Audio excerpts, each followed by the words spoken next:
Well, I tell you guys, I don't think I've ever had so much fun doing a live stream before while soldering. So, this project here is a Bluetooth speaker that you put together yourself. It comes in a box. You can see here I've taken all these pieces and parts out. You're going to get of course, the PCB board. Very detailed instructions, surprisingly. I really like the instructions on this. They're not perfect. There's a few little things you have to tweak here and there. But if you watch my video here, I've tried to include every single thing that's in the kit, how to put it on there, the orientation that it goes, if it matters which way it goes, like polarity, so on and so forth. So, for example, the Zener diode that I'm putting in here, it has a little black stripe on it, and it shows on the board which way the black stripe is supposed to go. You can see there that little white stripe, that's where the black stripe goes. So that was putting on the Zener diode. The second one here is putting in all these resistors, and I'm going to really speed this up. There are about 20 resistors that you're going to put on this board.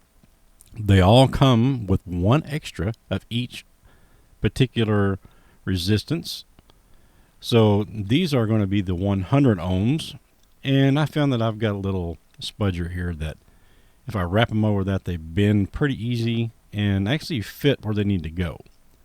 So the board does tell you exactly that it's a resistor. So it'll say R8, for example, on that one. And then it'll say 100 under it. So you can't really mess it up unless you're just not paying attention. I've really fast forwarded a lot here. So now we're on putting in the 1Ks, the 10Ks. There's a mega ohm resistor here as well. And right now I'm just putting them all in. I want to show you a little trick here in just a second. What I've discovered is you can use a piece of painter's tape. And here it comes. Just kind of put that on there, hold it down real well, and then you can flip it over and solder all of these at the same time. So you don't have to do just one at a time. This really is time saving. Now, speaking of time, this project is quite long. Doing it on live stream, I've done it twice on live stream so far. Gotten sidetracked a few times as well, but both times it was about a 4-hour live stream. So I would say, if you're, wanting to sit and learn how to do this, 2 to 3 hours, it's very, very, it's well worth it. I'll say it that way. At the end of it, you get a really cool Bluetooth speaker that is not only Bluetooth, it actually has an FM radio as well. It has the ability to play SD cards or micro SD cards, or they're called TF cards, but we know what they are. Micro SDs. You can put that in a thumb drive as well, or just put any kind of thumb drive in there. It'll play that.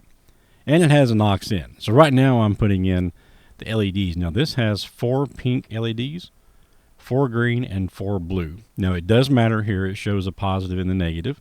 And it tells you specifically that the longer leg on the LED is going to be your positive side. So just make sure you bend those correctly and put them in there. So this entire board here is just dedicated for the lighting effect. Everything that's in here is just for the lights. Here in a moment, we're going to put a little microphone on it as well, which is really cool because what the microphone does is it listens to the speakers, and it also will pick up on your voice, and it'll change the intensity of these LEDs. You can see them flickering in the background there. I've got another one of these just like this one in the background, and it is listening to my voice as I'm doing the live stream. So here's some of your just basic soldering stuff here. This is a small chisel tip. I use a Hakko 888D and an 8801 tool.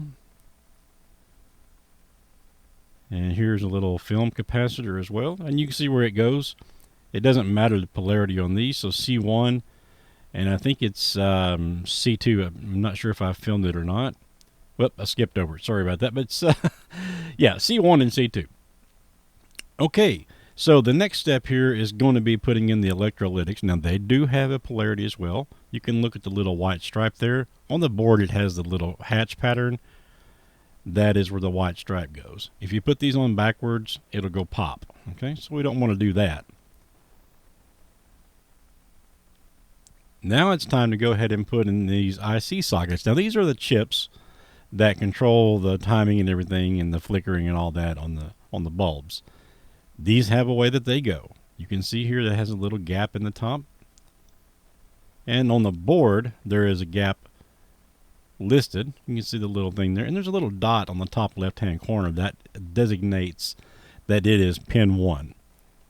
So I've fast forwarded quite a bit. I've put these in and then tacked them in, and then I turned it upside down, and then just soldered the rest of them in. Now you want to make sure these are soldered good, but that none of the pads are actually touching one another. So there we go. Now here come the chips. These come with LM358s. And just kind of push them in there. There's no soldering to these.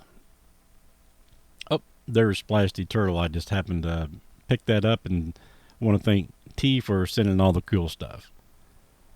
All right, here's the Electret microphone. You can only put it in one way, so that's pretty easy to do. There I am soldering it on the bottom. And this step right here, trust me, just do it this way. Do it the way that I'm doing it here. Lay some solder down on these two pads. Twist these two pieces of wire together. You'll get it when you get the kit. You'll understand what I'm talking about. Don't try to go through the through holes. It just takes a lot of extra time. Just do it this way. There's plenty of room inside the case for this to go. Now I'm going to clean this up with 91% isopropyl alcohol and a Q-tip, because I did put some flux paste on there. You want to make sure that's good and clean. Also, you're going to be able to see through this, so you want it to look as nice as possible. The speakers sound really good. These are 4-ohm 3-watt speakers.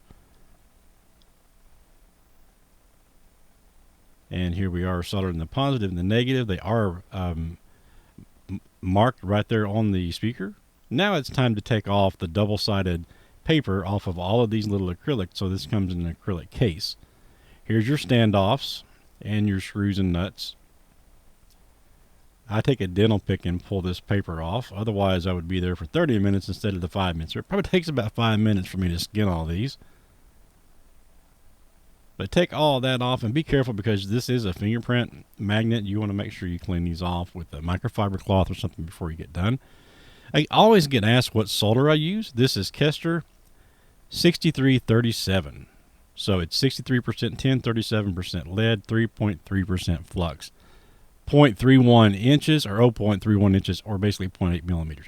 This is what I've been using for years. It took me 3.5 years to use a single spool of this, and I solder a lot. So that's the solder that I use. Now I've skipped ahead a step here. We take the speakers and you put them in this little case. You put the screw and the nut there, and it's going to actually warp that. It did it on both of them that I did.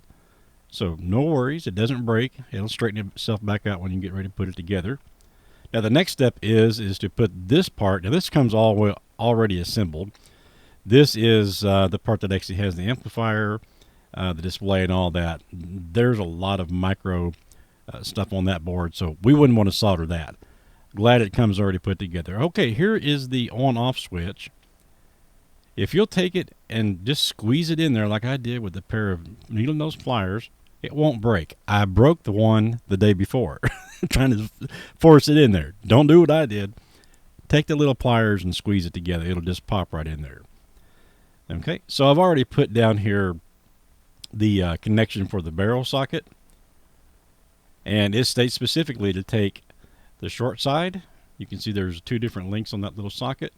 You put it on one side, it doesn't matter. I mean, you're just breaking the connection. And then you get out the board that you just put those two pigtails on. The black goes to the other side. So this is going to be, just a USB powered. And then the red goes on this side. So this completes the circuit. Now we're going to put in these little standoffs. You got to kind of be careful here with how you put them, because you can get some stuff backwards. It all comes together really quickly there at the very end. There's just a couple of standoffs. Now I'm showing you how neat it is, and that the lights actually light up to the music. And right now I'm adjusting the potentiometer. That adjusts the sensitivity to the lights. So if you want them to barely come on, you can just turn that up and down. So here it is. The entire thing looks really, really good. It sounds really good. I couldn't believe how good it sounded. And again, like I said, it'll play SD cards. It'll play flash drives, an FM radio. I love this thing. You guys should get it too.